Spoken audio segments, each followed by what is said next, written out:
Unify America is hosting the It's gonna be good. The teleprompter isn't. Oh, it's broken. As Hurricane Ian nears Florida, residents prepare to take cover. We hear from one Florida student on how she's preparing for the storm. Gas prices are on the rise again. Find out why prices at the pump continue to increase. And LA Mayor Eric Garcetti celebrates the opening of a new supportive housing community close to USD.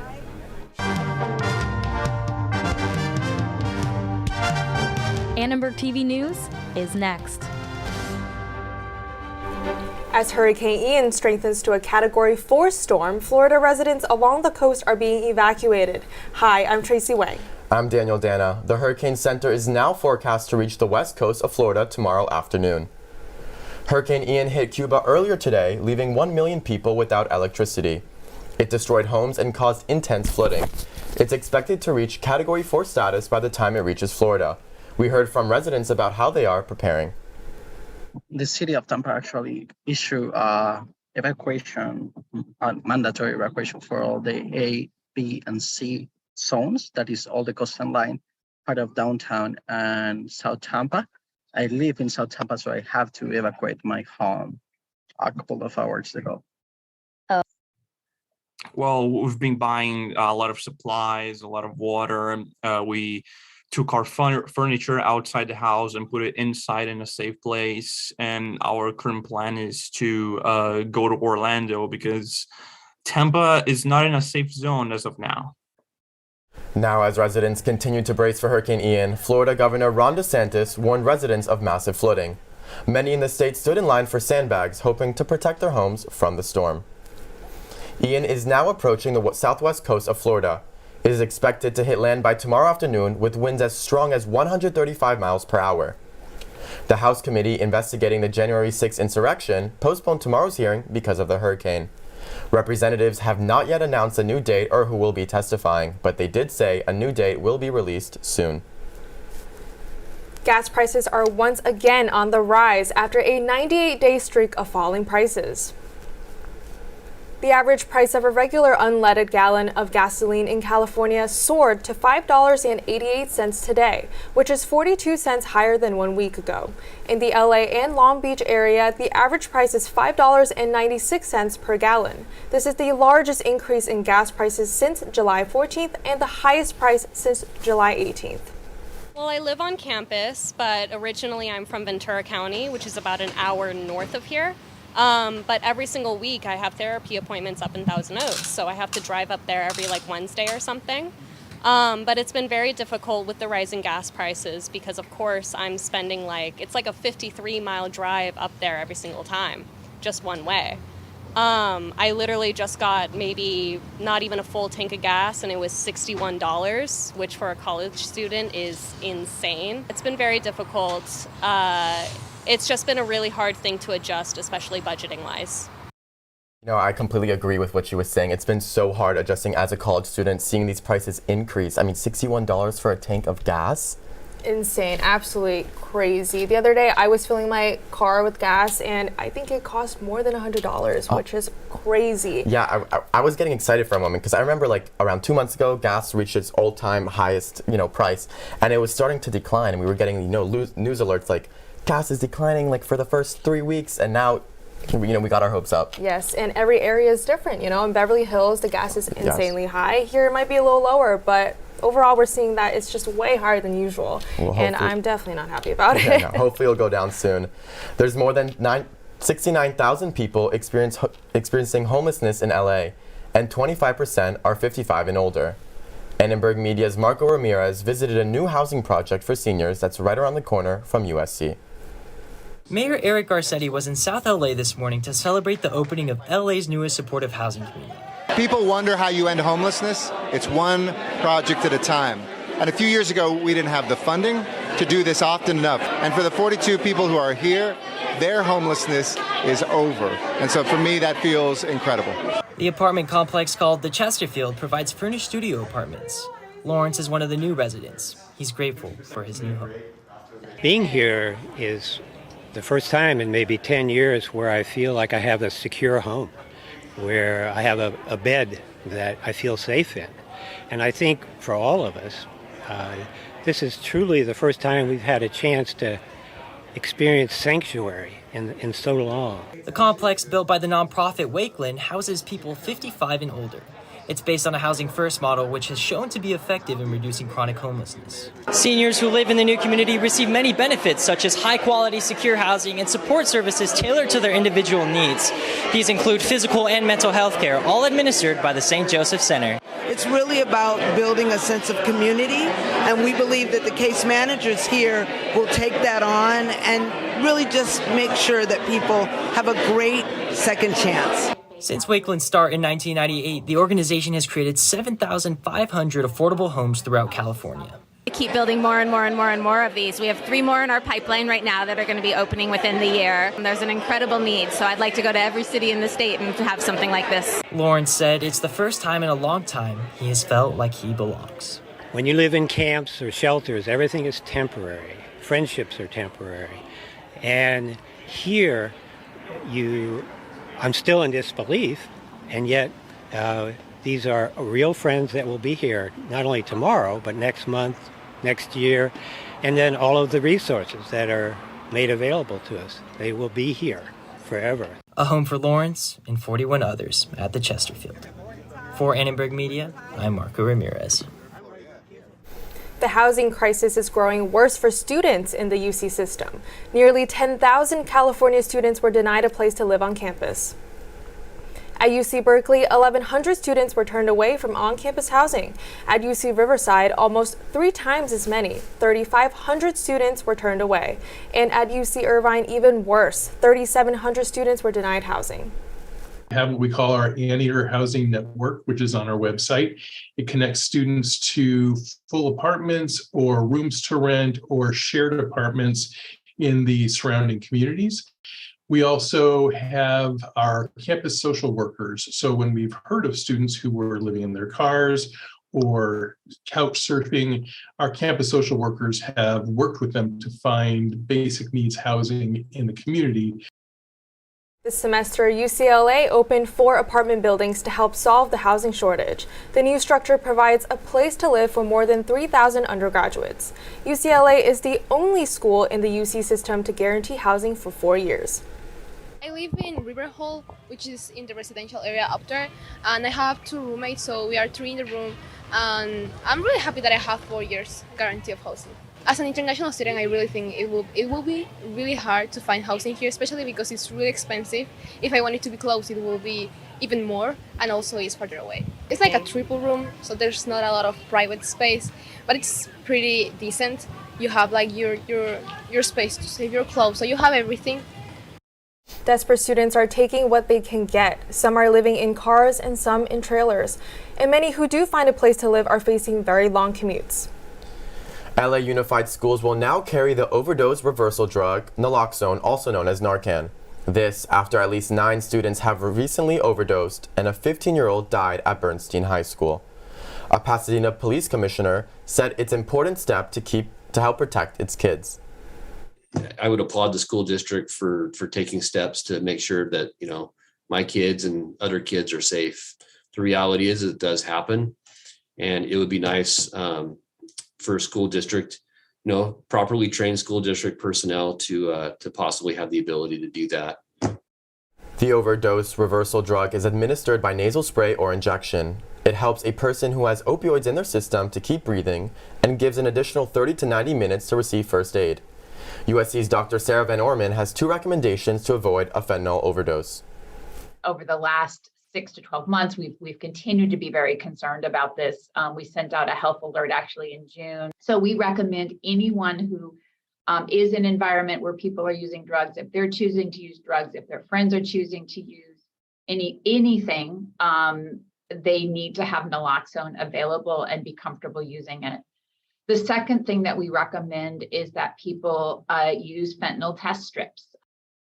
Students can buy fentanyl strips at the campus bookstore. Naloxone can be found at the pharmacy and is covered by student insurance. Attending kindergarten will remain optional in the state of California. Governor Gabby rejected a bill that would have it mandatory for all students. Newsom cited the $268 million cost to provide mandatory kindergarten as a reason for rejecting the law. According to the State Department of Education, kindergarten enrollment in California dropped by 12% for the 2021 academic school year. A study from the American Public Health Association found that a student who attends kindergarten is more likely to enroll in college. The dean of USC's Rosier School agrees with the importance of kindergarten. Starting as young as 2 and 3 really benefits children. The purpose of kindergarten is not simply academic, it's also social. It's learning how to deal with other kids, learning through play, learning how to follow directions, basic things that we know are important for learning later on. Research supports that kindergarten is vital to learning emotional skills to carry on throughout the rest of a student's education. Education officials are worried about declining kindergarten enrollment, widening the education gap. The 2025 USC Gold Law class set some impressive records. Find out what this could mean for the legal field. Asteroid intervention is no longer something only in the movies. Learn about NASA's most recent mission. An exciting opportunity for Kaufman students straight from New York. Details on this upcoming performance and more coming up next.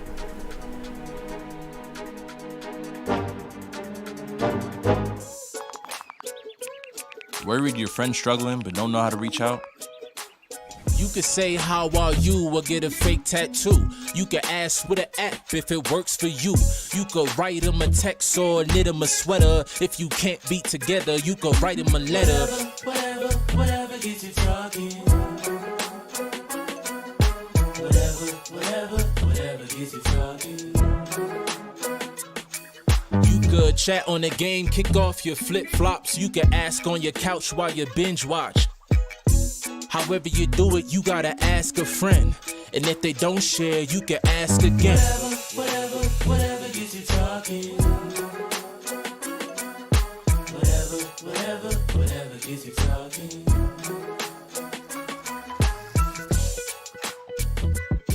There are a lot of ways to reach out to a friend about their mental health. Learn how you can help at seizetheawkward.org.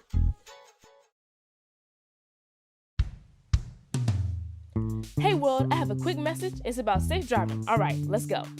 Anytime you're driving, have the seatbelt buckled tight, both hands on the wheel and your phone out of sight. When not in your hand trying to text somebody back, because if you do, your car might get smacked. The moral of the story, just put your phone down. The people on the road will stay safe and sound. Put your phone down, put your phone down. People on the road will stay safe and sound. Yeah.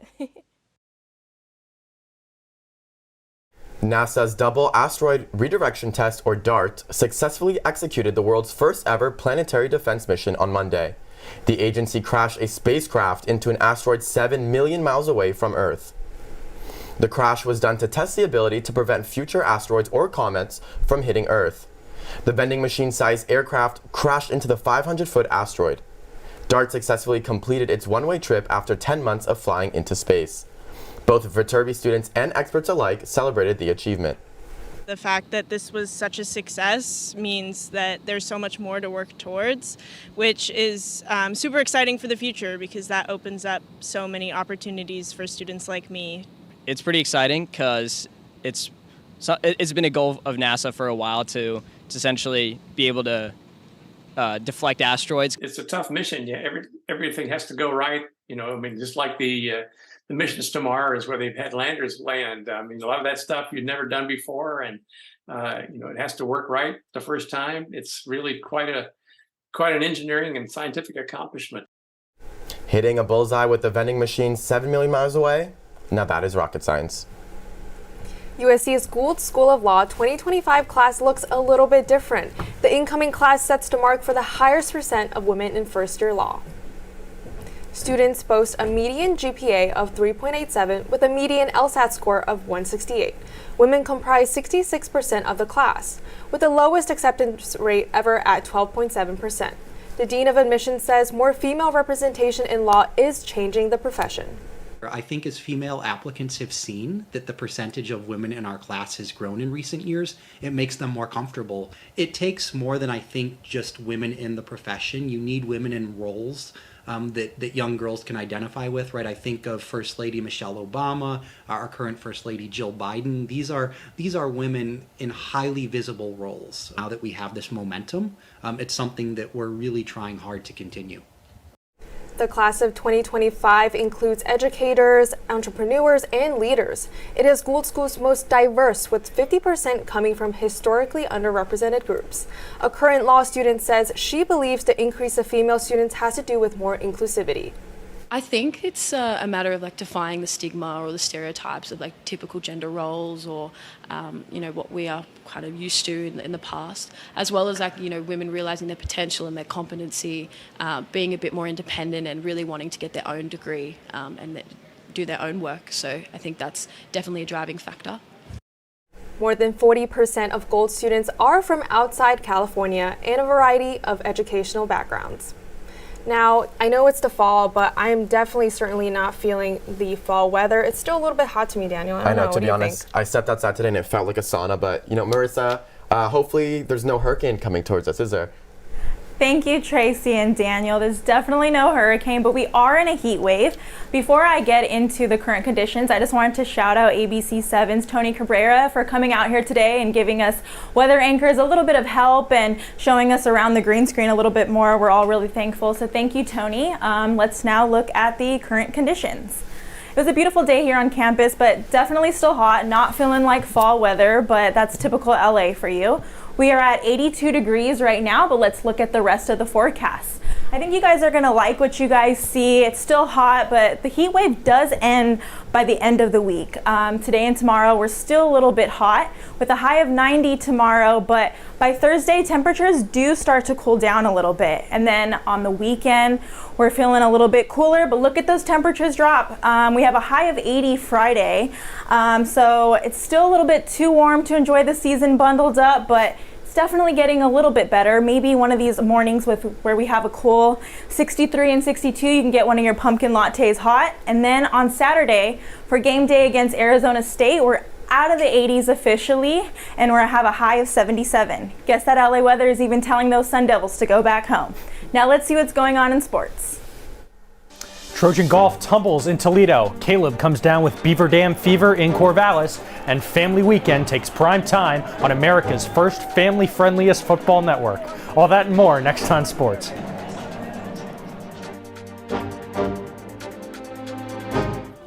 Leaving hot coals improperly extinguished can cause a wildfire. Hey guys, it's Smokey! It looks as if Smokey is going to use the drown, stir, drown, and feel technique. After the first drown, a good start.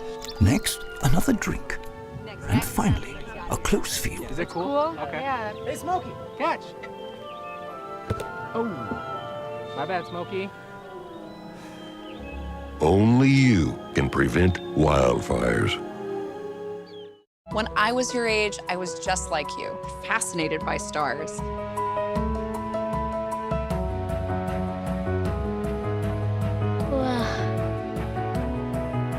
But now I get to search for life in the universe. And who knows, maybe life is looking for us too. So we're like aliens to them? Yeah. Does anyone want to be a scientist now? I do. Awesome. We need more girls in STEM. Maybe we can find aliens. I'll never forget the day our landlord called and said, read your lease. No pets allowed. My owner tells him my dog ate the lease, but that didn't work. And now I'm stuck in a shelter. But this pit bull is ready for a new crib. I'm loving, loyal, and play well with others. So don't be intimidated by all my muscles, because the biggest one I have is my heart. That's right, I said it.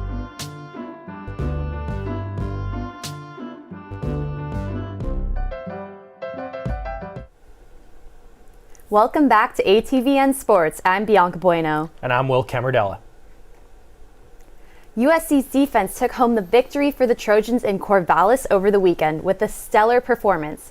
Linebacker Shane Lee spoke at practice today about the defense's mentality going into this week. There's always something to fix and to learn and to build off of. And so we went out Saturday and put our best foot forward. And, that result is what we got. So just got to keep building off of it. Well, last weekend gave the Trojans defense a strong foundation to build on. The offense will try and bounce back following its least effective outing of the season thus far. USC mustered just 17 points on Saturday, 25 below its season average. Head coach Lincoln Riley spoke this morning about the performance of quarterback Caleb Williams. Had one of those nights that just wasn't at his best throwing wise. Saw things pretty well. Had a couple of missed decisions, but just missed a few throws. That's going to happen. I mean, even the best of throwers, he's as gifted as they come there. You're going to have days like that. It's like a pitcher in baseball. Sometimes you don't have your best stuff. I mean, it happens. Williams struggled more than he had all season last weekend in Corvallis, completing just 44% of his passes for 180 yards and 1 touchdown. He averaged about 5 yards per passing attempt, and his team had only scored 3 points entering the fourth quarter. Will, are you concerned about Caleb Williams at all moving forward this season? A little concerned. I think Lincoln Riley's comparison of Williams being a pitcher who didn't have his best stuff was pretty apt. We know he's better than that. We haven't seen him missing the throws he missed. The one thing I would worry about, Oregon State got a lot of pressure on the quarterback. I think that definitely threw him off a bit early in the game. They got to figure out a way to make that pocket a lot cleaner. No, I agree with you. The O-line could not fill the line at this time, and they left Caleb having to run a lot and not be able to make those conversion plays to his clutch wide receiver, Jordan Addison, in those moments that we really needed. Well, Addison didn't even have a catch in the first half, which is pretty amazing. We talk all the time about the weapons the Trojans have, including Addison, Mario Williams, Taj Washington, and so on. You've got to find a way to get those guys open through your scheme and make Williams more comfortable if he can't. Get it 10, 15 yards down the field, maybe underneath crossing routes, stuff like that. Just stuff to get easy completions and get him in a rhythm. Well, I am sure that they will be feeling very comfortable this weekend because Arizona State has only had 2 sacks for this entire season. So they'll be able to get back in their 40-plus offensive groove going this weekend. It's something to take advantage of for sure. In other football news, the Pac-12 has announced its start times for Week 6 of the season. USC and Washington State will kick off at 4:30 at the Coliseum on Saturday, October 8th on Fox during Trojans Family Weekend. From the gridiron to the golf course, the USC men's golf team completed its second tournament of the season today. The Inverness Intercollegiate Tournament saw 16 schools play 3 rounds each, 2 yesterday and 1 this morning. The Inverness Club course gave the Trojans trouble all tournament long as they finished 52 shots over par for the full 54 holes. USC was in the middle of the pack, tied for the 9th lowest score, but fell down to last place after shooting a 306 in the final round today. Texas Tech won the tournament with a 3-game score of 1 over. Mahanth Chiravuri had the strongest performance for the Trojans. His score of 6 over was tied for the 20th best among individual golfers. He was particularly effective on par 3s, and he had tied for the 5th best scores on those shorter holes. USC will try to bounce back next Monday when they participate in the Beg Hogan Collegiate Invitational hosted by TCU.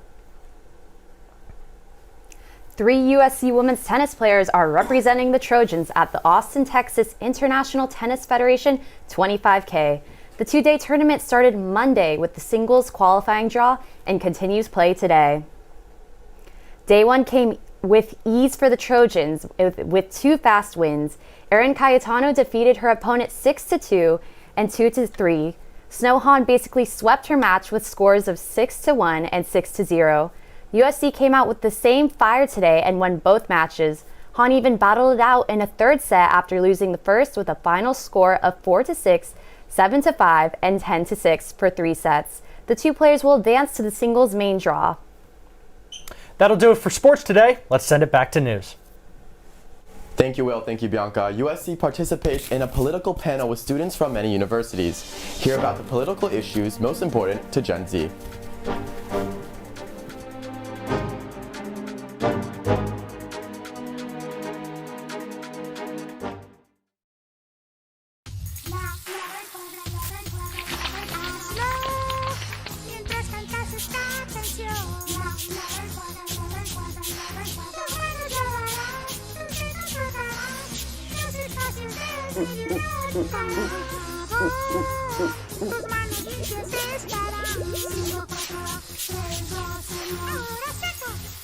Lávate las manos por 20 segundos como Elmo. Hay algo especial acerca de este lugar. Se siente como un hogar, una sala debajo del cielo y los árboles. rodeado de aire fresco y la naturaleza. Todo aquí para que lo disfrutemos y para que lo cuidemos. Tenemos la responsabilidad de cuidar de esta tierra que llamamos casa, de preservarla para las generaciones que vienen. Cada acción pequeña contribuye para un cambio mayor y cada uno de nosotros podemos hacer la diferencia. Hay algo especial acerca de este bosque. Es un lugar donde se hacen recuerdos y juntos podemos preservarla y protegerla.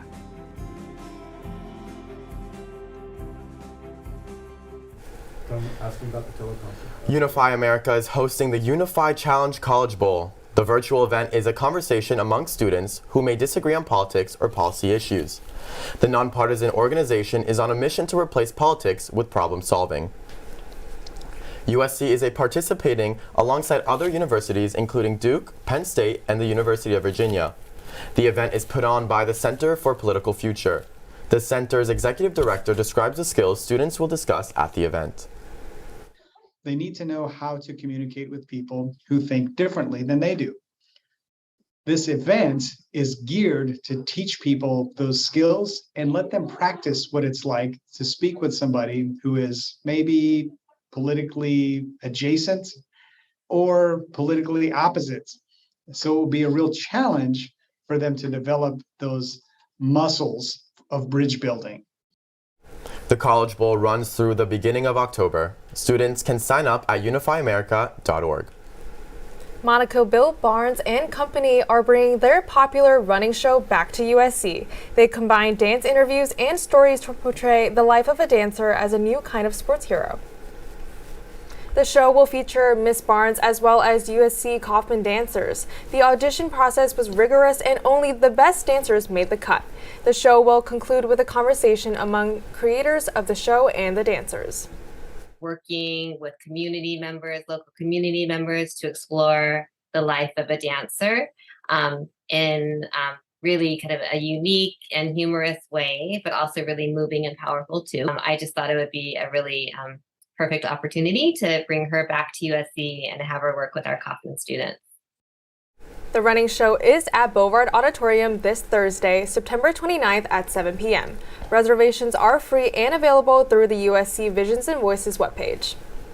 Now, I am so excited. I'm definitely going to get some tickets and go see that show. I know, me too. You know, I've never been to a Kaufman dance show, and I've always told my friends that I want to go. I want to take a Kaufman dance class. Yeah. Have you ever taken one of those? I have not, but I really want to. Maybe some ballet, some hip hop. I know. I think I'm more of a hip hop type of person. Okay. But, you know, definitely watching this show, kind of seeing the life of a dancer, bringing it up on the real stage, I think that's incredible. I know, absolutely surreal. I mean, dance is it is a sport, you know? It is not just the art form. It's powerful and amazing. I know. The fusion of sport and art is seriously amazing, and it fascinates me how USC just brings that and makes that an academic study. 100%.